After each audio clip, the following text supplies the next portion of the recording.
Okay, आज हम लोग फिर से आते हैं कंट्रोल स्टेटमेंट्स पे, और कुछ खास जो स्टेटमेंट्स बच गए थे हमारे, वो हम आज कवर अप करेंगे। अनकंडीशनल स्टेटमेंट्स हम लोगों ने देखा था ब्रांचिंग पे, तो अनकंडीशनल स्टेटमेंट्स आज हम कवर करेंगे। Go to, break, continue and return. Return हम जनरली यूज करते ही हैं जब हम कोई फंक्शन या जैसे मेन मेन फंक्शन से हम जब रिटर्न कराते हैं उस कंट्रोल को, तो हम रिटर्न यूज करते हैं। इसके अलावा भी हम देखेंगे कि कहाँ कहाँ पे आप रिटर्न यूज कर सकते हैं। सबसे पहले गो टू के साथ चलते हैं कि गो टू को कैसे यूज करते हैं, क्योंकि ये अनकंडीशनल स्टेटमेंट है। ये डायरेक्ट जंप के लिए काम आता है। एक तरह से आप वन लाइन ऑफ स्टेटमेंट से किसी और लाइन ऑफ स्टेटमेंट पे अगर आपको जंप जंप करना है तो डायरेक्टली आप कर सकते हैं। प्रोग्राम के किसी भी पॉइंट ऑफ या लाइन पे आप उससे जंप कर सकते हैं।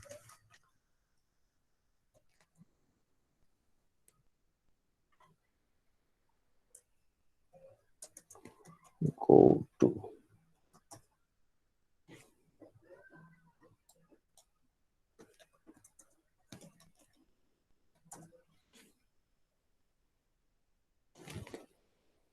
ओके, मैं एक सिंपल सा गो टू का एक प्रोग्राम बना रहा हूं। प्रोग्राम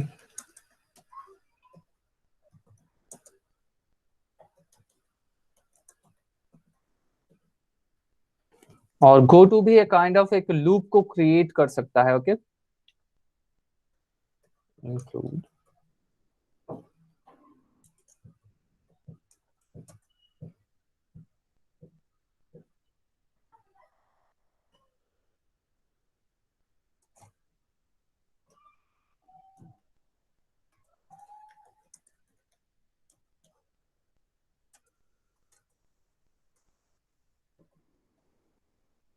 ओके, सिंपल एक प्रोग्राम है, और यहाँ मैं एक इंट आई इक्वल्स टू 1 लेता हूँ, और यहाँ पे मैं लेबल मैंने एक क्रिएट किया, और यहाँ मैं प्रिंट एफ कर रहा हूँ, hello.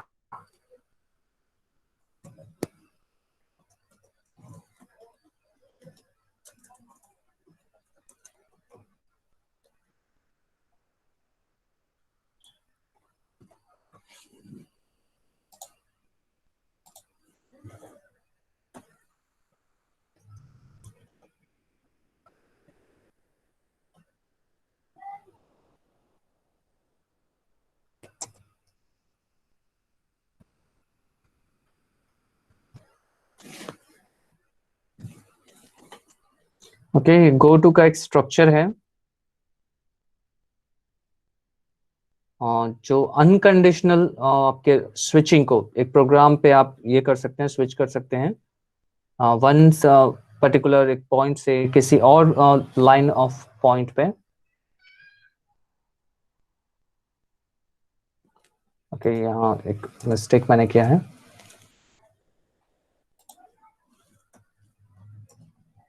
And g plus plus go to dot C. ये देखो, एक इनफाइनाइट लूप यहाँ पे क्रिएट हो रहा है, और जिसकी वजह से मेरा कंपाइलर आई थिंक कुछ टाइम में क्रैश हो सकता है। ओके, हो गया। यहाँ पे वीएस कोड कंप्लीटली एक तरह से इनसेंसिटिव हो गया है मेरे पे। ये देखो, मैं कहीं भी क्लिक कर रहा हूँ तो वो कवर नहीं कर पा रहा। हो क्या रहा है, देखो यहाँ पे लेबल है, लेबल से स्टार्ट हो रहा है वो, और वो प्रिंट एफ कर रहा है। प्रिंट एफ करने के बाद गो टू उसे वापस लेबल पे पहुंचा रहा है।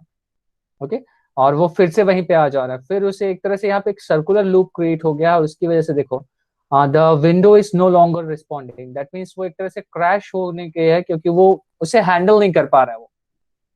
क्लियर है सभी को? क्लियर है सभी को? Yes sir. बाकी लोगों को?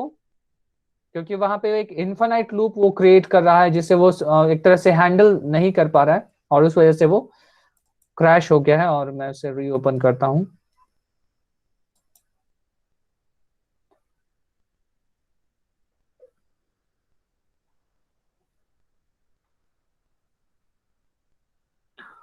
ओके, अब इसे हम एक तरह से कंट्रोल पे कैसे ला सकते हैं?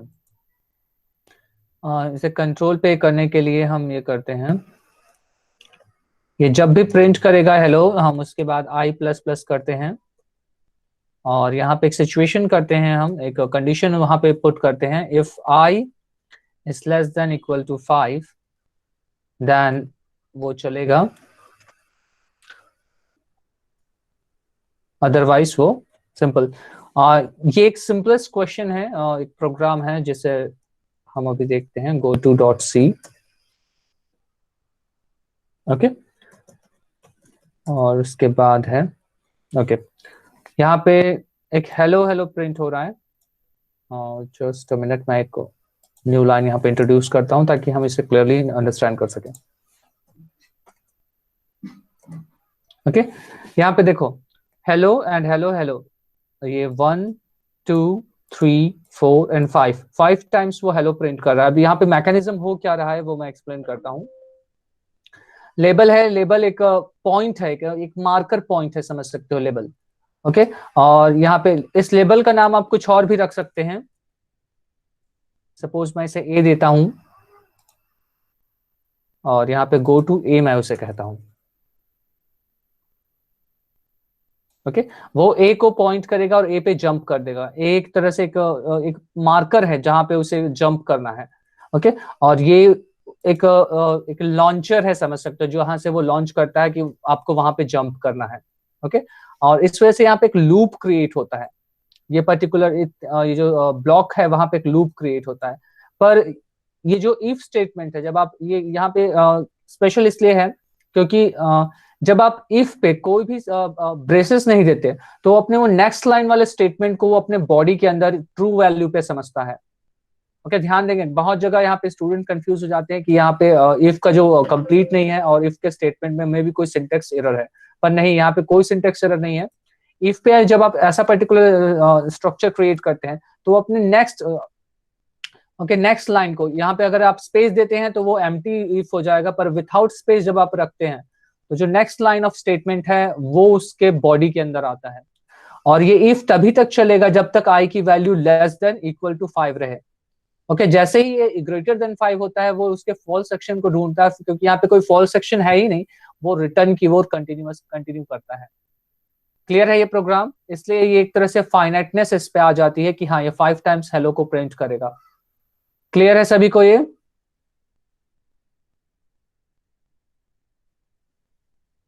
क्लियर है? Yes sir. Yes sir. बाकी लोगों को इसके एग्जाम्पल्स पूछे जाते हैं कि आपको ब्रेक, गो टू और कंटिन्यू को एग्जाम्पल के साथ एक्सप्लेन करना है। और जनरली प्रोग्राम में गो टू को अवॉइड किया जाता है क्योंकि ये अनकंडीशनल जंप होता है और ये मैक्सिमम टाइम पे कंपाइलर और जो आपका सिस्टम होता है उसके लिए थोड़ा प्रॉब्लमेटिक सिचुएशन क्रिएट करता है कि आपको ये डेफिनेट नहीं है कि आपको कहाँ पे जंप करना है कहकर। तो इस वजह से यहाँ पे इसे जनरली अवॉइड किया जाता है, अनकंडीशनल जंप है। ओके, और इसमें 2 टाइप के जंप होते हैं, forward jump and backward jump. Okay, just for example, जब यहाँ ये जो अपन कर रहे हैं वो एक बैकवर्ड जंप है, राइट, कि आप बैक इन द कोड जा रहे हैं। ओके, और जब इसे आप एक और काम कर सकते हैं इस पे, printf /n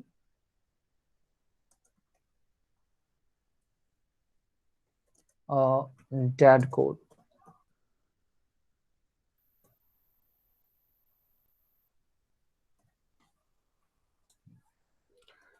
मैं इसे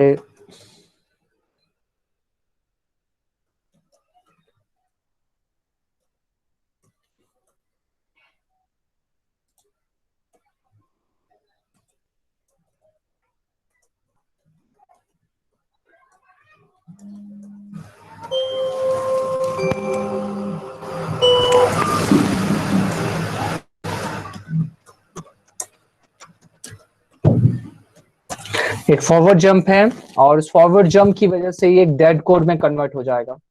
ओके, इसे चलाकर देखते हैं।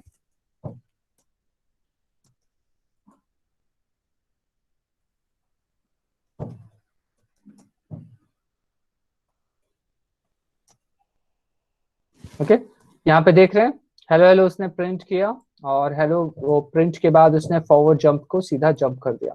उसकी वजह से जो ये कोड है, जो printf डेड कोड है, वो एक डेड कोड में कन्वर्ट हो गया।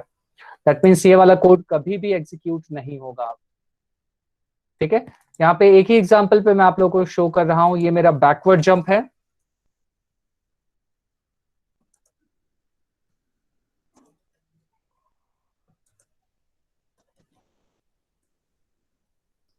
और ये मेरा फॉरवर्ड है। ठीक है, इसका जो स्ट्रक्चर होता है गो टू का, वो होता है आपको एक लेबल पॉइंट देना है और उस गो टू उस लेबल पे आपको उसे डायरेक्ट करना है। क्लियर है गो टू का दोनों वेरिएशन? सभी को क्लियर है गो टू का दोनों वेरिएशन? सर एक डाउट था सर। हाँ बोलो।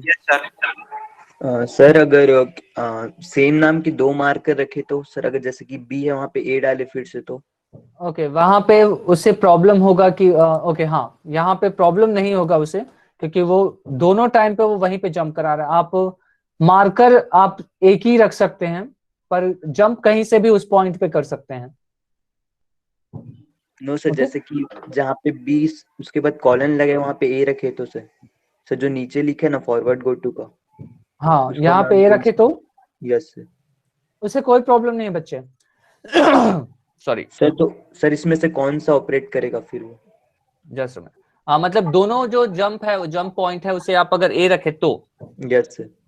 यहाँ पे उसे कंफ्यूजन हो सकता है कि मैं किस पॉइंट पे जंप करूं। ठीक है, वो एरर तो नहीं दिखा रहा है, पर जब वो रन करेगा तो उसे वहां पे प्रॉब्लम आएगी। वो एक तरह से कंफ्यूज हो जाएगा वहां पे जी प्लस प्लस, और वो शायद दिखाएगा वो error go to dot C. ये देखो, डुप्लीकेट लेबल। ठीक है, यस। जैसे आपको मैं कहूं कि आपको मरीन ड्राइव जाना है, आप कहीं भी रहे क्रॉस द रायपुर, आप मरीन ड्राइव पे ही जाएंगे। पर अगर दो मरीन ड्राइव हो जाए, तो आप मुझसे पूछेंगे कि कौन सा वाला मरीन ड्राइव जाना है मुझे, राइट? Yes sir. और वही कंफ्यूजन यहाँ पे हो जा रहा है उसको कि मैं ए यहाँ भी है मेरे पास, ए यहाँ पे भी है, पर उसे समझ नहीं आ रहा है कि डुप्लीकेटेड वैल्यू है और स्पेसिफिकेशन नहीं है उसके पास। ठीक है, तो उस केस में वो कंफ्यूज हो जाता है। और किसी को किसी तरह का डाउट है इस पे?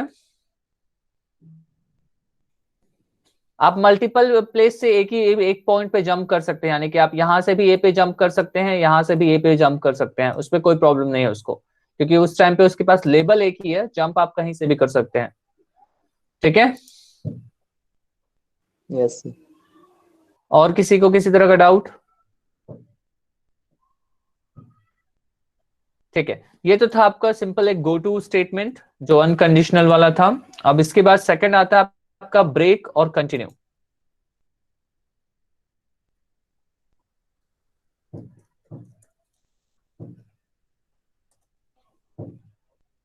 जनरली इन स्टेटमेंट्स के बारे में पूछा जाता है एग्जाम में, जब आपका आता है तो।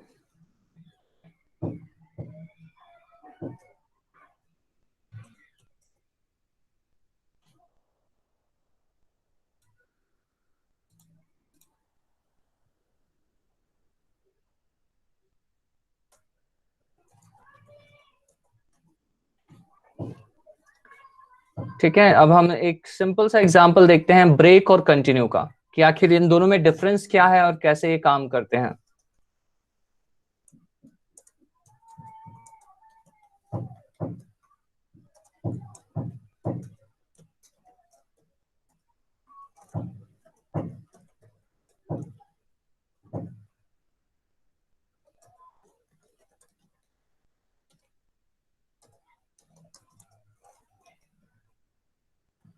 सपोज मुझे एक सिस्टम बनाना है जो ऐसा, जो एक पर्टिकुलर वैल्यू के लिए वो ब्रेक हो जाए। Just for example I equals to, मैंने यहाँ पे आई, ओके आई से स्टार्ट किया।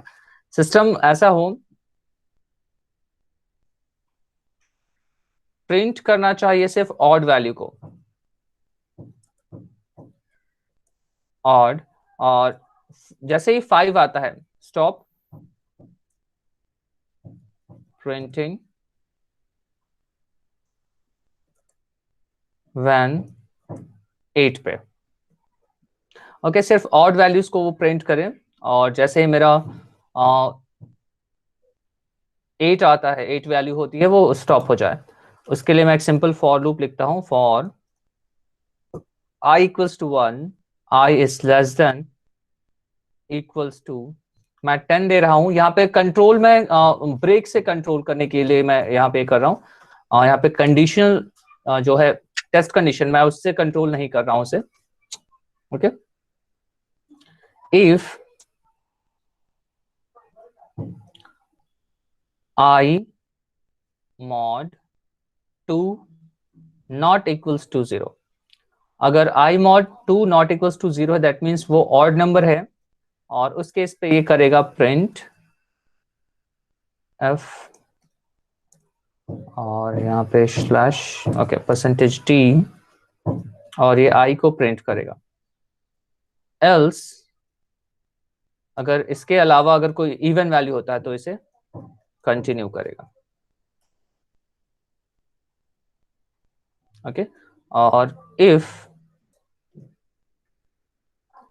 i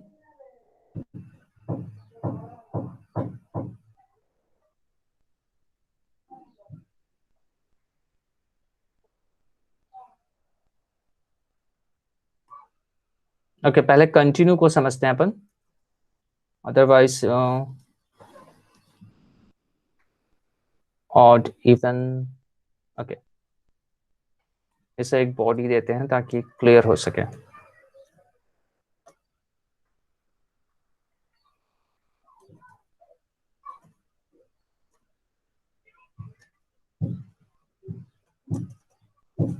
if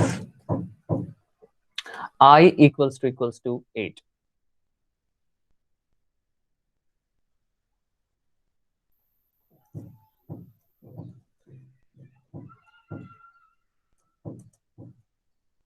else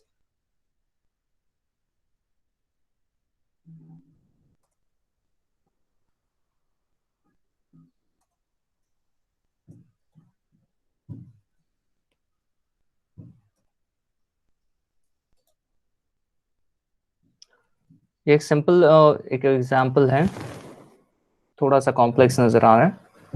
देखो ये क्या करेगा, जब भी उसे एक ऑड नंबर मिलेगा वो ऑड नंबर को प्रिंट कर देगा। अगर उसे इवन नंबर मिलता है तो वो चेक करेगा क्या even number, that means i equals to 8 है क्या। अगर i इक्वल्स टू 8 है तो उसे ब्रेक कर देगा लूप को, अदरवाइज वो कंटिन्यू करेगा।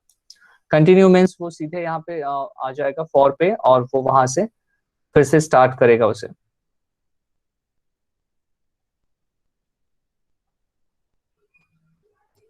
यहाँ पे इसके लिए एक और ये देते हैं अपन, ताकि आप लोग समझ पाए कि कंटिन्यू करता क्या है। नेक्स्ट,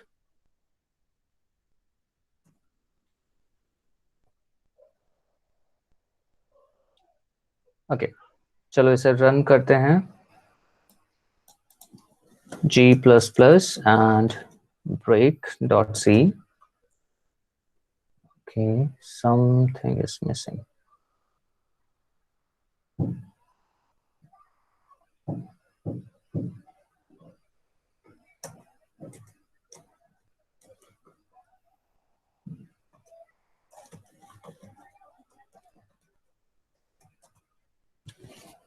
यहाँ पे ध्यान से देखेंगे आप लोग, उसने 1 को प्रिंट किया।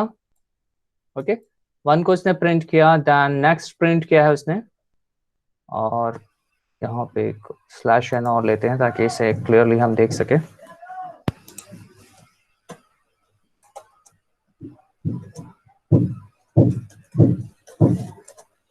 ये देखो, सबसे पहले 1 से स्टार्ट हुआ, 1 एक ऑड नंबर है, उसने प्रिंट किया, और उसके बाद वो इस पर्टिकुलर जो ब्लॉक है उसने अवॉइड किया क्योंकि ये इल्स पे है, और उसने नेक्स्ट को प्रिंट किया। ओके, सेकेंड टाइम में जैसे i की वैल्यू अब प्लस प्लस होके 2 हो चुकी है, क्योंकि वो इवन नंबर है, वो इस इल्स पोर्शन के अंदर आया, और क्योंकि i की वैल्यू 8 नहीं है, i की वैल्यू 2 है, तो ये फॉल्स होता है, इसलिए वो फिर से इवन यानी कि इल्स पोर्शन पे आया। और कंटिन्यू, जैसे ही वो कंटिन्यू को जैसे ही कंपाइलर को या सिस्टम को कंटिन्यू मिलता है, वो आगे नहीं बढ़ता, वो यहीं से ही वापस लूप पे जंप कर देता है। इसलिए 2 वाला जो नेक्स्ट है, जो 2 के लिए नेक्स्ट यहाँ पे प्रिंट नहीं हुआ है। देखो यहाँ पे 2 के लिए 1 के लिए प्रिंट हुआ नेक्स्ट, एंड देन 2 के लिए नेक्स्ट प्रिंट नहीं हुआ, 3 के लिए नेक्स्ट प्रिंट हुआ है, देन 5 के लिए नेक्स्ट प्रिंट हुआ है, एंड 7 के लिए। जब भी उसे वो एक इवन नंबर मिलता था वो सीधे कंटिन्यू पे जंप करता था और कंटिन्यू उसे सीधे लूप पे वापस ले आता था। और यही यूज है कंटिन्यू का कि आपको कंटिन्यू, दैट मीन्स वो उस पर्टिकुलर इटरेशन को फिर से वो स्टार्ट कर देता है उस पर्टिकुलर इटरेशन के बाद वाली वैल्यू को। क्लियर हो रही है? Yes sir. बाकी लोग समझ पा रहे हैं?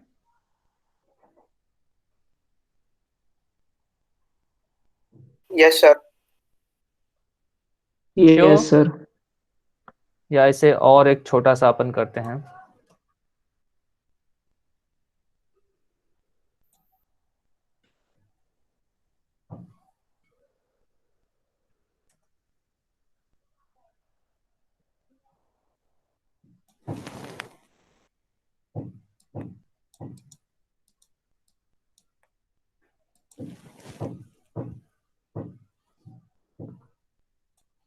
वैसे और सिंपलीफाई कर दिया मैंने। सिंपल, अगर i इक्वल्स टू 8 है तो वो ब्रेक करेगा, अदरवाइज एल्स वो कंटिन्यू करेगा। अब इसे देखते हैं। इसका होगा क्या कि वो सिर्फ 8 तक जाएगा और जैसे ही वो 8 पे जाएगा वो वहां से ब्रेक हो जाएगा। इसका आउटपुट क्या होना चाहिए, कुछ बता सकते हो? Yes sir. क्या होगा आउटपुट इसका? सर नेक्स्ट नेक्स्ट करेगा सर। श्योर? बाकी कोई?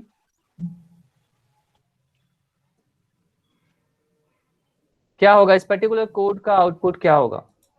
सर नेक्स्ट करके 7 बार प्रिंट करेगा। और कोई?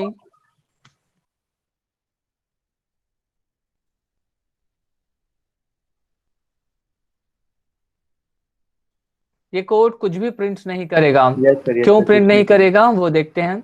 जैसे ही i की वैल्यू आएगी, और i की वैल्यू क्योंकि 8 नहीं है, वो सीधे इस ब्लॉक को अवॉइड करके वो सीधे कंटिन्यू पे जाएगा।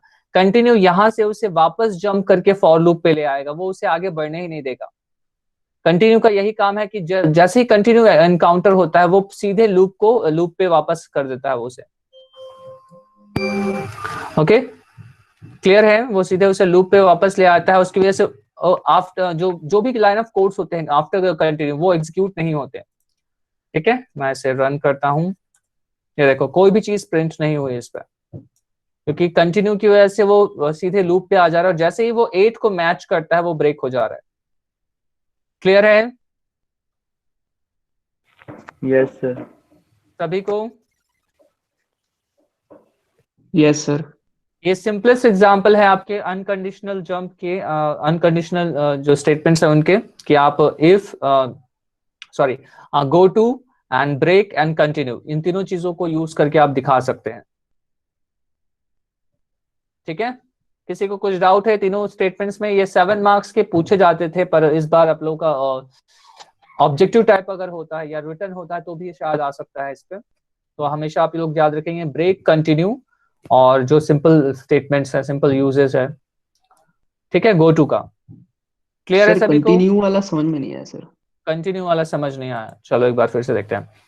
कंटिन्यू क्या करता है? कंटिन्यू उस पर्टिकुलर जैसे ही कंटिन्यू आपको मिलता है वो बोलता है कि सीधे आप लूप पे जंप करिए और जो नेक्स्ट इटरेशन के लिए है उसके लिए स्टार्ट करिए। जस्ट फॉर एग्जांपल, ओके इसे डीबग करते हैं अपन, और यहाँ पे कुछ ब्रेक पॉइंट्स ले लेते हैं अपन।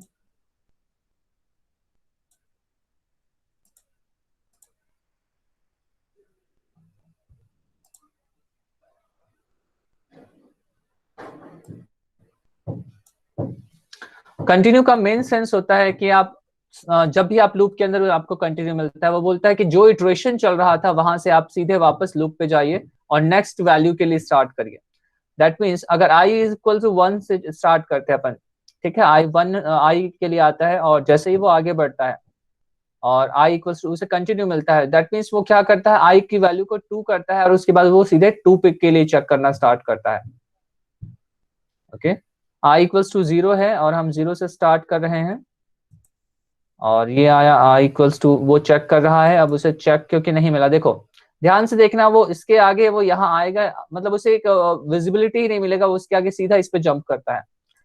ये देखो अभी वो 14 पे है और 14 के बाद सीधे वो जंप करेगा 13 पे। ये देखो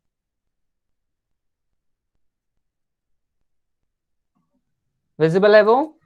और देखो i इक्वल्स टू 3 हो चुका है वहां पे, 3 के बाद वो फिर से जंप कर रहा है और 3 के बाद सीधे 13 पे, फिर और 4 के लिए। अब ये चल रहा है इक्वल्स टू 5 के लिए, देन फिर से लूप पे, क्योंकि कंटिन्यू उसे वापस सीधे लूप पे ले आता है और उसे कंटिन्यू कराता है। इससे मतलब एक तरह से आप जो लूप का काम है वो कंटिन्यू करिए बोलते हैं। एक तरह से लूप का जो मेन मोटिव होता है कि आपको जो लूप का इटरेटिव वैल्यू, इटरेशन वाली वैल्यू है, उसे आपको फिर से कंटिन्यू करना है नेक्स्ट के लिए। 6 एंड देन 7, और अब जैसे ही 8 पे जाता है वो 8 उसे मिल गया। अब 8 के बाद वो ब्रेक पे आ जाएगा और ब्रेक पे आया और ब्रेक के बाद सीधे वो रिटर्न पे जंप करेगा, देखो ठीक है। और इसके बाद आपका प्रोग्राम फिनिश्ड। क्लियर है सभी को या अभी भी डाउट है?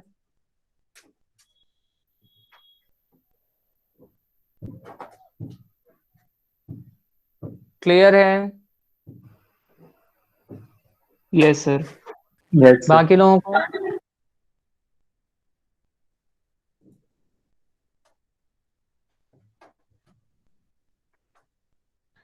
देखो ब्रेक क्या करता है, लूप को पूरी तरह से ब्रेक करता है, उस पर्टिकुलर लूप जिसके अंदर वो है उसे वो ब्रेक कर देता है। कंटिन्यू क्या करता है, जो उसका वैल्यू काउंटर वैल्यू है उसके लिए वो कंटिन्यू कर देता है। दैट मीन्स वो जो वैल्यू, जिस वैल्यू के लिए आप इसे अभी चला रहे हैं, जैसे ही कंटिन्यू मिलता है वो बोलता है नेक्स्ट वैल्यू के लिए चलाइए आप, ठीक है। वो उसे वापस उस लूप पे फॉरवर्ड कर देता है और उस लूप पे फॉरवर्ड करते ही वो अब नेक्स्ट वैल्यू के लिए स्टार्ट हो जाता है। वो आगे बढ़ने नहीं देता। कंटिन्यू मीन्स आप उस प्रोसेस को कंटिन्यू करिए, ना कि लूप को। क्लियर हुआ कुछ? Yes sir. अभी भी डाउट है तो पूछो, मैं कुछ और एग्जांपल्स ट्राई कर सकता हूं मैं इस पर। किसी को और डाउट है इस पे?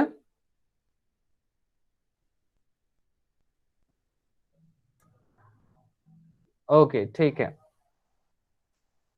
चलिए। ये तो था आपका ब्रेक, कंटिन्यू और गो टू का जो जो एग्जांपल्स थे, और ये अनकंडीशनल स्टेटमेंट्स पे थे। रिटर्न का यूज हम लोगों ने देखा है कि कैसे आप यहाँ पे रिटर्न का मैक्सिमम यूज जो होता है वो फंक्शन जब आप फंक्शन यूज करते हैं तब होता है, जब आप मल्टीपल फंक्शन से आप वैल्यूज को रिटर्न करते हैं, यानी कि एक तरह से वो उस कॉलर फंक्शन को रिटर्न करते हैं। अपन ये नेक्स्ट क्लास में देखेंगे कि रिटर्न को और कैसे आप यूज कर सकते हैं मल्टीपल प्लेसेस पे। Okay yes sir.